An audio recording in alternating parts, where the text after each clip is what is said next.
નમસ્કાર બાળ મિત્રો, આપણે પાઠ 19ના 2 ભાગ જોઈ લીધા.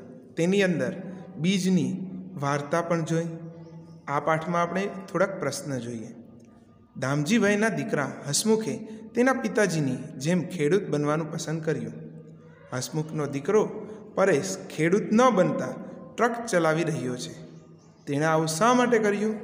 તો આપણે આગળના પાઠમાં જોઈ ગયા તે જ રીતે ખેતર ખેડવામાં અલગ અલગ નવી નવી વસ્તુઓનો ઉપયોગ કરવા લાગ્યા અને પાકને રાસાયણિક ખાતર અને તેની સાથે જંતુનાશક દવાઓ છાંટવી પડતી હતી અને તેના કારણે થઈ પાક સારો ન થતો, જમીન બગડી અને એટલી ફળદ્રુપતા ન રહી, કામ વધતું ગયું. તેના કારણે તો આ કારણે હસમુખભાઈના છોકરાએ ખેતી કરવાનું પસંદ ન કર્યું. બીજો પ્રશ્ન જોઈએ તો બીજને લાગતું હતું કે હસમુખની સાથે જે થયું તે પ્રગતિ નથી. તમને શું લાગે છે? તો હા, તેને પ્રગતિ ન કહેવાય. તમે એમ વિચારો કે બીજ સાચવવાની બદલે બહારથી બીજ મળી જાય છે, પરંતુ તે બીજની ક્વોલિટી, તે બીજની ગુણવત્તા સારી નથી. રાસાયણિક ખાતર નાખી અને પાક તો લઈ લેવાય છે, પરંતુ જમીનની ફળદ્રુપતા ઘટે છે. તેની ઉપર જંતુનાશક દવા અને તેની મહેનત આ બધું વધે છે. પાકની ઉપર જંતુનાશક દવાની પરત લાગેલી હોવાથી તે ખોરાક તરીકે લેવાથી થતી બીમારી, આ બધી જ વસ્તુ અને જમીન પોતાની ફળદ્રુપતા ગુમાવે છે. તે એક જુઓ તો કોઈ પણ રીતની પ્રગતિ ન કહી શકાય. આગળનો પ્રશ્ન જોઈએ તો એમાં લખ્યું છે, શું તમારી આસપાસ એવા કોઈ બદલાવ થયા છે કે જેને પ્રગતિ થઈ તેવું કહી શકાય અથવા તો તેવું કહેવું મુશ્કેલ હોય? જો હા, તો બદલાવ ક્યાં છે? તેને પ્રગતિ થઈ તેવું કહેવું મુશ્કેલ હોય તેવા પ્રસંગ. તો આપણી આજુબાજુમાં ઘણી વખત ઘણા એવા પ્રસંગ થયા હોય, જેમ કે કોઈ બિલ્ડિંગ બન્યા હોય પરંતુ વૃક્ષ કાપવામાં આવ્યા હોય, અથવા કોઈ પ્રાણીઓને રહેવાની જગ્યા હોય તેને હટાવી અને ત્યાં આગળ બગીચો બનાવવામાં આવ્યો હોય, અથવા બાળકોના રમતગમતનું મેદાન તેને હટાવી દઈ અને ત્યાં મોટું જબર બિલ્ડિંગ બનાવવામાં આવે. તો આ બધી જ વસ્તુમાં કોઈ પણ રીતની પ્રગતિ ન કહી શકાય. હા, નવી વસ્તુ બની એટલે નવી અને ફેસિલિટી અલગ અલગ મળી શકે, પરંતુ તેની પહેલાં ત્યાં જે જગ્યા હતી, જે કાર્ય થતું હતું, તે કાર્ય વધારે મહત્ત્વનું હતું. તેનાથી આપણે તેને પ્રગતિ ન કહી શકાય. આગળ ઘણા પ્રશ્ન તમને પૂછ્યા છે, જેમ કે રાસાયણિક ખાતર અને જંતુનાશક દવાના ઉપયોગવાળી ખેતીના ફાયદા અને ગેરફાયદા લખો. પછી સજીવ ખેતીના ફાયદા. વર્તમાન પત્રમાં આવતા ખેતી અને ખેડૂતો વિશેના અહેવાલ ભેગા કરી ચાર્ટ પેપર ઉપર ચોંટાડો. તેના વિશે ચર્ચા કરો. તો આ બધી તમારી પ્રવૃત્તિ છે. તે પ્રવૃત્તિ વિશે તમે ચર્ચા કરી શકો છો. અને તમને એક પ્રોજેક્ટ પણ આપ્યો છે. તેમાં લખ્યું છે કે તમારા મનમાં ખેતીને લગતા કયા કયા પ્રશ્નો ઉદ્ભવે છે. જૂથમાં ભેગા મળી પ્રશ્નો બનાવો અને જુદા જુદા ખેડૂતોને મળીને જવાબ મેળવો. જેમ કે ખેડૂત વર્ષમાં કેટલી વખત પાક લે છે, કયા કયા પાકની ખેતી કરે છે, કયા ખાતર દવા વાપરે છે. આ બધા જ પ્રશ્ન તમે ખેડૂતને પૂછી અને લખી શકો છો. એટલે એક રીતે જુઓ તો ખેડૂતનો એક ઇન્ટરવ્યૂ તમારે લેવાનો છે, જેમાં આ બધા પ્રશ્ન તેમને પૂછવાના. પાકને કઈ રીતે અને કેટલું પાણી આપે છે. આ સિવાય તમે તમને મનમાં થતા અલગ પ્રશ્ન પણ પૂછી શકો, જેમ કે આ પાણીની વ્યવસ્થા કેવી રીતે કરે છે, તેને કોણ કોણ મદદ કરે છે, આ પાકને કેટલા સમયે તે ઉતારે છે અને તે પાકને કેવી રીતે સોર્ટિંગ કરી અને બજાર સુધી પહોંચાડે છે અને ત્યાંથી વેપારી પાસેથી તમારી પાસે કેવી રીતે પહોંચતું હશે. આ બધું જ તેમને પૂછી શકો અને તેની માહિતી મેળવી શકો. તેની પછીની પ્રવૃત્તિમાં આપ્યું છે, તમારા આસપાસના ખેતર કે વાડીની મુલાકાત લો. ઘણાના ઘરની આજુબાજુમાં ખેતર હશે, જ્યારે ઘણાના શહેરી વિસ્તારમાં ઘરની દૂર દૂર સુધી ખેતર નહીં હોય. તો જેને ઓળખતા હો ને જેનું ખેતર હોય તેની મુલાકાત લો. ત્યાંના લોકો સાથે ચર્ચા કરો અને તેનો અહેવાલ તૈયાર કરો. અહેવાલ એટલે ત્યાં વિશેની પાયાથી લઈ અને અત્યાર સુધીની માહિતીનો સંગ્રહ. આ તમારે કરવું જોઈએ, જેનાથી આ પાઠ તમને સરળતાથી અને સારી રીતે સમજાઈ જશે, યાદ રહેશે અને તેનું મહત્ત્વ સમજાશે. તો આ પ્રવૃત્તિ તમે કરજો. તો બાળ મિત્રો, હવે તમને એક સરસ મજાની વાર્તા આપી છે. ભાસ્કરભાઈની વાડી, દહેરી ગામ. અમે દૂરથી નાળિયેરના ઝાડ જોયા. બાપ રે, એક નાળિયેરના ઝાડ પર કેટલા બધા નાળિયેર!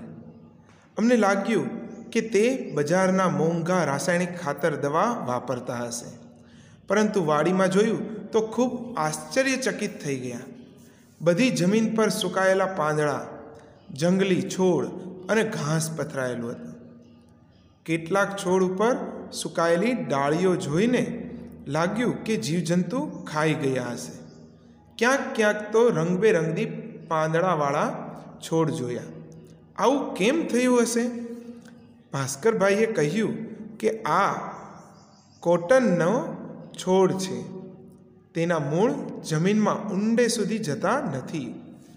તેના પાંદડા કરમાવા લાગે છે ત્યારે અમને ખબર પડી જાય કે તેમને પાણીની જરૂર છે. તેમણે કહ્યું કે અમે ફેક્ટરીમાં બનેલા ખાતરનો ઉપયોગ કરતા નથી. તેમની જમીન ફળદ્રુપ છે કારણ કે લીસા સૂકા પાંદડા, ઘાસ સડવાથી અને અળસિયામાંથી જમીન ખૂબ સારી બને છે.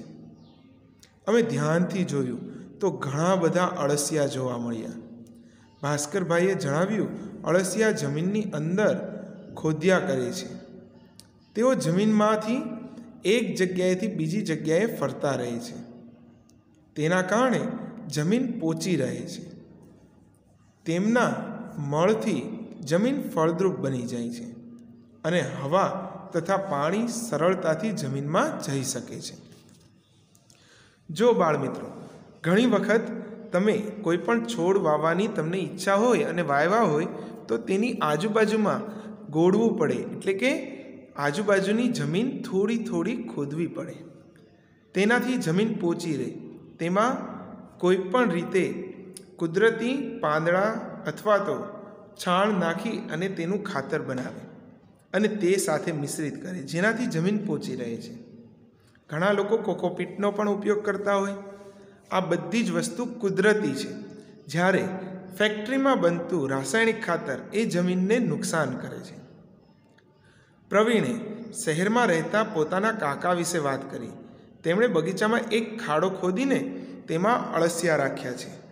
રસોડામાં વધેલો ખોરાક, શાકભાજી અને ફળોની છાલ, પાંદડા વગેરે તે ખાડામાં નાખે છે.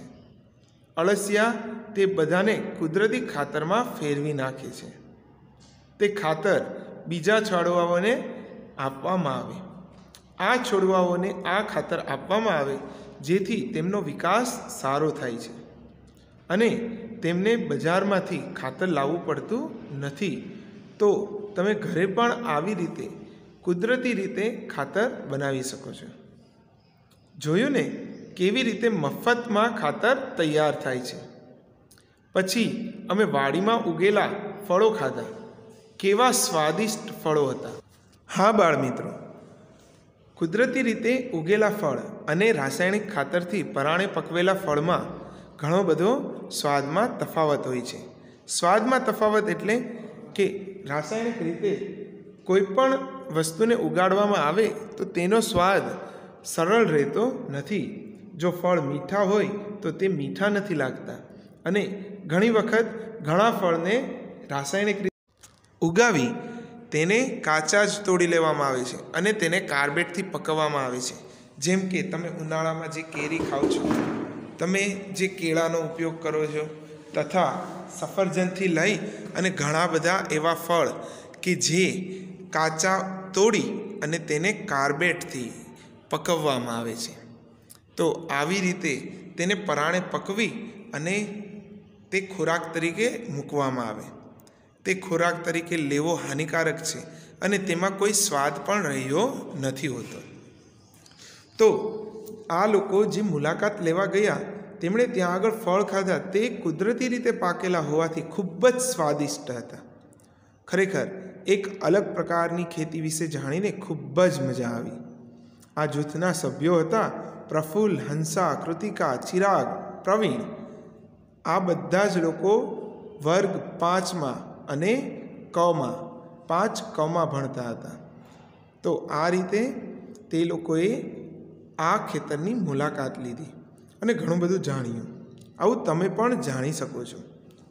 આગળ બાજરીના બીજની સફર વિશે વાત આવી.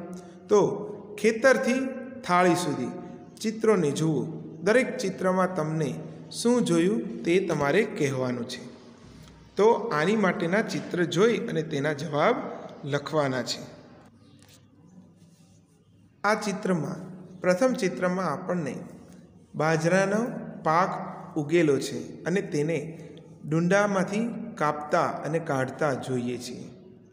બીજા ચિત્રની અંદર આપણે તે ડુંડામાંથી બાજરો અલગ પાડે છે તે જોઈએ છીએ. ત્રીજા ચિત્રમાં આપણે અલગ પડેલો બાજરો એક થાળીમાં ભરેલો છે તેવું જોઈએ છીએ. જ્યારે ચોથા ચિત્રમાં તે ઘર સુધી પહોંચી ગયો છે અને હવે તેને ઘરમાં રહેતી સાદી ઘંટીમાં દળવામાં આવે છે. અત્યારના ઘણી બધી અદ્યતન ટેકનોલોજીથી ચાલતી ઘંટી તમે જોઈ હશે. તમે બહાર જોઈ હોય તો આ ઘંટીમાં ઘણા બધા અનાજને કઠોળ નાખો તો ફટાફટ તેનો લોટ તૈયાર થઈ જાય છે. ઘણાના ઘરમાં પણ આવી ઘંટી હશે, પરંતુ પહેલાં 2 પથ્થર વચ્ચે અનાજ નાખીને પીસવામાં આવતું. તે તમને ચોથા ચિત્રમાં નજરે પડે છે. પછી પાંચમું ચિત્ર જેમાં લોટ તૈયાર થઈ ગયો છે. છઠ્ઠા ચિત્રમાં તેમાંથી લોટ બાંધી લીધો છે અને ગોળનું બનાવ્યું છે.